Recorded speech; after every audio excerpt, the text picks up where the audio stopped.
birthday to you, ma. Prophetess Mrs Oluwayemisi Sunday Ajiyemi. Màmá ẹ kú ọdún ẹ kú ìyèdún o. Ọpẹ́ pàtàkì lọ́wọ́ adániwáyé tó wò yín sùsùsùn tó tún pa yín mọ́dọ̀jọ́ òní o. Queen Láfìn ò dédé wá o. Mẹ̀bí ọmọ yín máa yọ̀ wá ló pe Queen Láfìn apèdè fọlọ́lá apèdè fọ́ba apèdè fún tẹ́wú tọmọ. Ó ní Queen Láfìn mọ́ bọ̀ o. Ó ní ìyá wa olóríire onínúure oníwà rere olóńsọjọ́ ìbí lónìí o. Wọ́n ní máa bá yín dúpẹ́ lọ́wọ́ Ọlọ́run ọba mi àkọ́dá ayé aṣẹ̀dá ọ̀run ọba tó wò yín sùsùsùn tó tún pa yín mọ́dọ̀jọ́ òní o. Ọpẹ́ pàtàkì lọ́wọ́ Olúwa tó tún jẹ́ kí ọjọ́ òní ó ṣojú yín o. Prophetess Mrs Oluwayemisi Sunday Ajiyemi, you are very significant, you are paramount, important, great value, considerable, you are a woman of God. Ajigbọ́tolúwàrè o. Ìránṣẹ́ Ọlọ́run tòótọ́ nìyí o. Prophetess Mrs Oluwayemisi Sunday, ó yẹ kí n wárele bàbá tó ju bàbá lọ. Ọmọ Ọlọ́run nìyí o. Bẹ́bẹ́ yìí lọ́mọ Ọlọ́run, ọmọ àkọ́dá ayé aṣẹ̀dá ọ̀run. Ǹlẹ́ o, ọmọ aládé ńlá, ọmọ aládé ògo, ọmọ jìnwìnjìnwìn ìlẹ̀kẹ̀. Bàbá rẹ̀ Ọlọ́run mẹ́bọ̀hún láládé aṣẹ̀dá ohun gbogbo. Ǹlẹ́ o, ọmọ àpáta ńlá tá a lè dìgbò lù. Ọmọ Ọlọ́run nìyí ẹ̀ ṣe gbá lójú.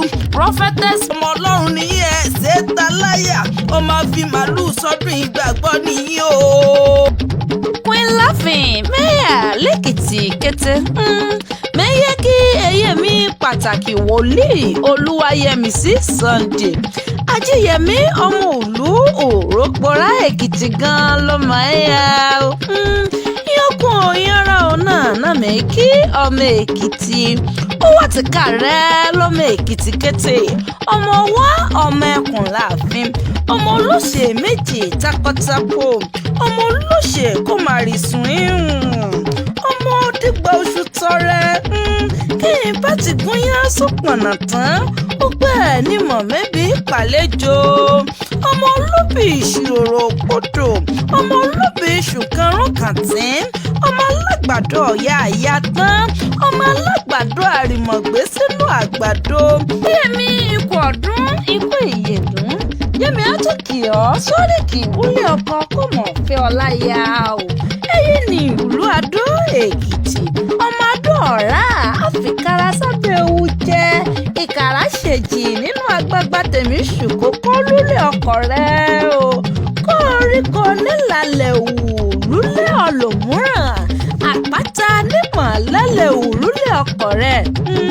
Queen Láfìn òde nìní kì mọ̀mọ̀ mú pè ọ́ lọ́mọ olókè méjì takọ́tabo lórí ara lọ o. Ọmọ èwì òtù ọmọ àròrò òrìjọ́ kèwé bá ti rótù láwòrán dùnmẹ́ńlá o. Ọmọ ká o ọmọ òyì ọmọ wíkẹ́ mú kàn ó mú méjì. Ọmọ mẹ́sàn-án fàkẹ́tà ìmọ̀ra o. Ó bá wí ẹ̀kẹrin nímọ̀ mójú ìfàhùn. Ẹlẹ́ẹ̀karùn-ún ọmọ ìhòòhùn rororo. Aya Sunday Ajiyemi tó relé lọ́jọ́sí ni mò ń kí o. Ẹ̀rù òní bàyín lọ́lọ́run ọba mi òkè. Ayé tẹ̀sí ò jẹ́ ìrùdí ẹ̀ á jẹ́. Ẹ̀gbó bí olúgbó ti rí gbó. Ẹ̀gbó bí onígbò ti rí gbò. Ẹ̀ dàgbà ẹ̀ fọwọ́ parí ẹ̀ fẹ̀rìgì jobi lọ́lọ́run ọba mi òkè. Queen Láfìn ò déédéé jíṣẹ́ ara mi. Ọmọ yín máa yọ̀ wá ló pè mí o. Tó ní kí wá máa kí yín nígbèje gbẹ̀jọ. Gbogbo àwọn ọmọ tọ́lọ́run fi ṣìkẹ́ṣẹ̀kẹ́ ẹ̀yìn pátápátá ni wọ́n ní kí n máa kí wúrà wọn ọ̀pọ̀ o. Kíkẹ́ lọmọ Samuel Ayọ̀bámi ó já sọ pé Victor Ayọ̀mídé wọ́n ní happy birthday to the best woman in the world o. Máa yọ̀ wá mo ti jíṣẹ́ tó rán mi. Queen Láfìn entertainment à ń bẹ nítòsí.